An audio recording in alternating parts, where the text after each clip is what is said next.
अस्सलाम वालेकुम students. General का हमारा क्वेश्चन है। ईयर है 2015, रेगुलर पेपर है ये। Question number 3, Ali air conditioner, general, date particular, post reference, debit और क्रेडिट हम यहाँ लिखेंगे। 2014 की ये जनरल एंट्रीज़ हैं और मंथ इसमें दिसंबर दिया गया है, दिसंबर 1। Invested cash ₹1,20,000 and shop equipment worth ₹80,000। Business start करते हुए उसमें कैश इन्वेस्ट किया आपने, तो कैश को हम डेबिट कर लेंगे 1,20,000 रुपये से।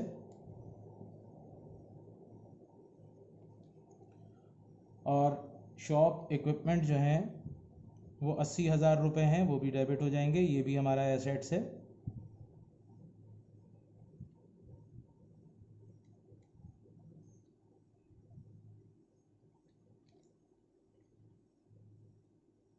₹80,000, टोटल 120 + 80 2 लाख। ये मिस्टर अली का टोटल कैपिटल है जो इन्होंने बिजनेस स्टार्ट करते हुए उसमें इन्वेस्ट किया है, तो यहाँ कैपिटल अली हम क्रेडिट कर देंगे।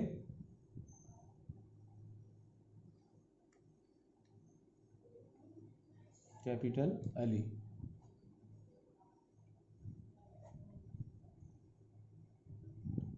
नेक्स्ट एंट्री दिसंबर 3 की है। Paid shop rent for the month 10,000 रुपये। हमने दुकान का किराया दिसंबर के महीने का 10,000 रुपये अदा किया है, तो यहाँ पर अब हम लिखेंगे शॉप रेंट एक्सपेंस। हमारा एक्सपेंस इंक्रीज़ हो रहा है स्टूडेंट्स, तो एक्सपेंस जब इंक्रीज़ होता है उसे डेबिट साइड में रिकॉर्ड करते हैं।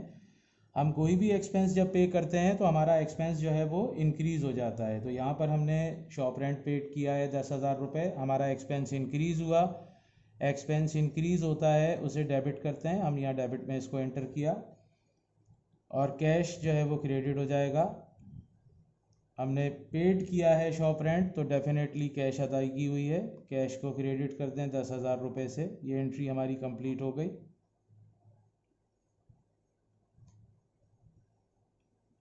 नेक्स्ट एंट्री है 15 तारीख की, 15 दिसंबर। Received repair income in cash ₹20,000 for the service rendered during the first fortnight. हमने रिपेयर इनकम जो है वो रिसीव की है कैश की सूरत में, तो कैश हमारे पास आ रहा है, बढ़ रहा है, ये हमारा एसेट्स है। एसेट्स इंक्रीज़ होता है, हम इसे डेबिट रिकॉर्ड करते हैं। हमने कैश को डेबिट किया 20,000 रुपये से और रिपेयर इनकम को क्रेडिट कर देंगे। आमदनी भी बढ़ रही है, आमदनी बढ़ती है, हमेशा क्रेडिट साइड में इसे रिकॉर्ड करते हैं। हमने रिपेयर इनकम को क्रेडिट किया as per rules of debit and credit, जो पहले आपको बता चुके हैं कि जब रेवेन्यूज़ इंक्रीज़ होती हैं क्रेडिट साइड में रिकॉर्ड होती हैं।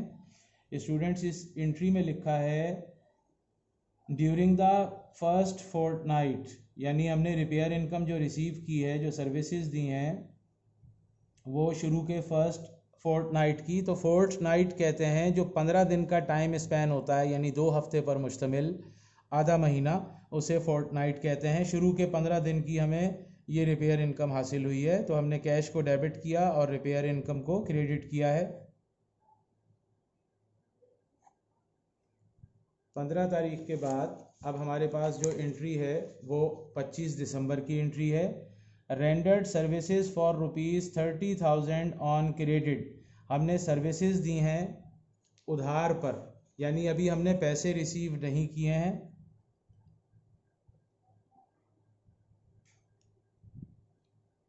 तो यहाँ पर अब हम सर्विस रिसीवेबल डेबिट कर लेंगे। Service receivable. स्टूडेंट्स, जैसे हम मर्चेंडाइज क्रेडिट पर सेल करते हैं अपने कस्टमर को, तो कस्टमर से जो पैसे लेने होते हैं उसे अकाउंट रिसीवेबल कहते हैं। वो बढ़ता है तो हम उसे डेबिट रिकॉर्ड करते हैं।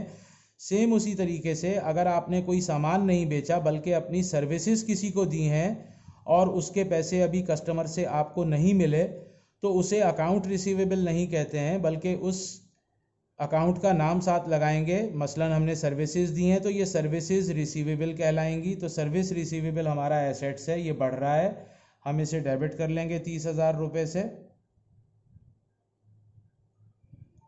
और सर्विस इनकम जो है वो क्रेडिट कर देंगे। ये हमारी आमदनी हुई है, हमें सर्विस इनकम, आमदनी भी बढ़ रही है हमारी। यहाँ पर स्टूडेंट सवाल ये पूछते हैं कि सर ये पैसे तो अभी हमें मिले नहीं हैं, तो फिर ये सर्विस इनकम क्यों रिकॉर्ड कर रहे हैं? तो स्टूडेंट्स आपको ये बताता चलूँ, ये अक्रूअल बेसिस अकाउंटिंग कहलाती है।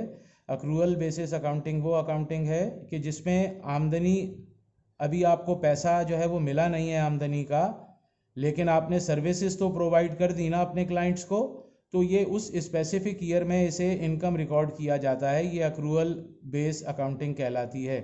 इसलिए हम इसे अपनी आमदनी तसव्वुर कर रहे हैं कि ये पैसे हफ्ते बाद, 10 दिन बाद, 15 दिन बाद, महीने बाद हमें जो है ये रिसीव हो जाएंगे।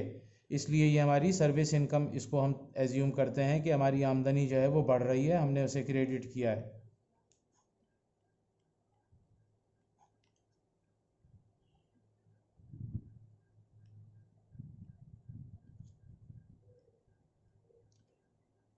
अट्ठाईस दिसंबर की एंट्री है स्टूडेंट्स। अब पेड सैलरीज ₹10,000, हमने सैलरीज जो है वो 10,000 रुपये अदा कर दी हैं। तो इसकी जनरल एंट्री स्टूडेंट्स बनेगी सैलरीज एक्सपेंस डेबिट। ये हमारा एक्सपेंस इंक्रीज़ हो रहा है, इसलिए हम इसे डेबिट कर रहे हैं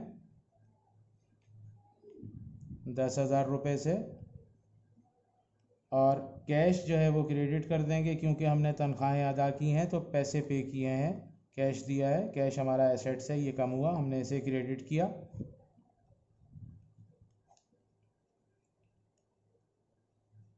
दिसंबर की एंट्री है हमारे पास, रिसीव्ड कैश ₹20,000 ऑन अकाउंट। हमें 20,000 रुपये कैश रिसीव हो गया ऑन अकाउंट, उधार वाला। यानी ये जो 25 दिसंबर की एंट्री थी, जो हमने सर्विसेज दी थी और इसके पैसे उस वक्त रिसीव नहीं हुए थे 30,000, इसमें से 20,000 रुपये जो है वो हमें अब यहाँ पर रिसीव हो गए हैं। तो हम इसकी एंट्री बनाएंगे कैश डेबिट 20,000 रुपये, और सर्विस रिसीवेबल को क्रेडिट कर देंगे। यानी ये जो सर्विसेज हमने कस्टमर से सर्विसेज रिसीवेबल के पैसे लेने थे, उसमें से हमें 20,000 रुपये मिले हैं, वसूल हो गए हैं। तो हम सर्विस रिसीवेबल को 20,000 से अब कम कर देंगे। ये एसेट्स हमारा कम हो गया। ये हमारी एंट्री कंप्लीट हो गई स्टूडेंट। फिर बता दें, 25 दिसंबर की जो एंट्री थी, इसमें हमने अपनी सर्विसेज कस्टमर को प्रोवाइड की थी ऑन अकाउंट, उधार पर। यानी पैसे कस्टमर से हम मांग रहे थे, तो हमने सर्विस रिसीवेबल यहाँ लिखा था, डेबिट किया था, और सर्विस इनकम क्रेडिट की थी। ये हमारी आमदनी तो हो गई थी 30,000, बट इस यहाँ पर हमें पैसे नहीं मिले थे। 30 दिसंबर को इस 30,000 रुपयों में से 20,000 रुपये कस्टमर ने हमें दिए हैं, जो हमने उनको सर्विसेज दी थी, उसके 20,000 रुपये हमें मौसूल हो गए, रिसीव हुए। तो कैश हमारा इंक्रीज़ हुआ, एसेट्स हमने इसको डेबिट किया है। सर्विस रिसीवेबल को क्रेडिट कर देंगे। जब कस्टमर से पैसे मिल जाते हैं तो रिसीवेबल को हमेशा क्रेडिट करते हैं। तो सर्विस रिसीवेबल कम हो गया 20,000 से। दिसंबर 31 की एंट्री है, rendered service for cash ₹50,000 during the last Fortnite.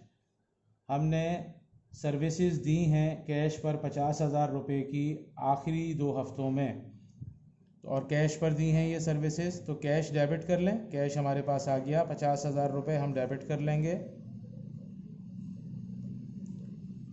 और सर्विस इनकम को क्रेडिट कर देंगे, सर्विस इनकम ये क्रेडिट हो जाएगी 50,000 रुपये से।